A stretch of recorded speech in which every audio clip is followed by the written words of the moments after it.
The United Socialist Party of Venezuela, or PSUV, won a resounding victory in the National Assembly elections, walking away with 67% of the seats, which is a supermajority. The opposition also won a significant number of seats, about 20%. Now, as the left wing celebrates, the far right is planning an unregulated referendum to reject the outcome of the election. This referendum is planned for December 12th. By retaking the National Assembly from the opposition, the PSUV is free to pursue its legislative agenda. The National Assembly has the power to pass laws, constitutional reforms, approve budgets, and appoint people to key government posts.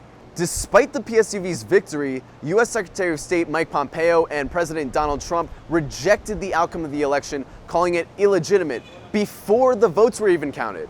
So I guess they already had their minds made up. President-elect Joe Biden's advisors also said that they will not accept the outcome of this election, so they share the same position as Donald Trump. Now, had these people actually been in Venezuela, they would have seen not only the state-of-the-art election infrastructure in the country, they would have also seen the tremendous effort of the PSUV to maximize voter turnout.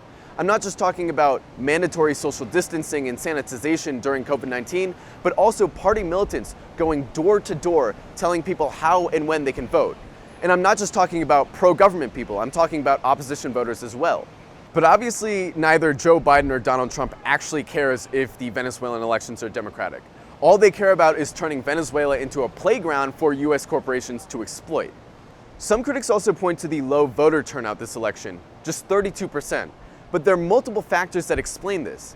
First and foremost is COVID-19, but outside of this, there was also a far-right election boycott to make it look like Venezuelans reject the democratic process.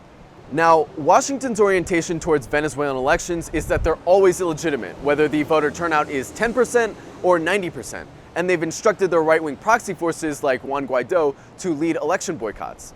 Now, Juan Guaidó, being desperate for US backing and financial support, has obliged and led these boycotts. But by far, the most critical factor is the US blockade of Venezuela. The blockade prevents countries from trading with Venezuela under the threat of US sanctions.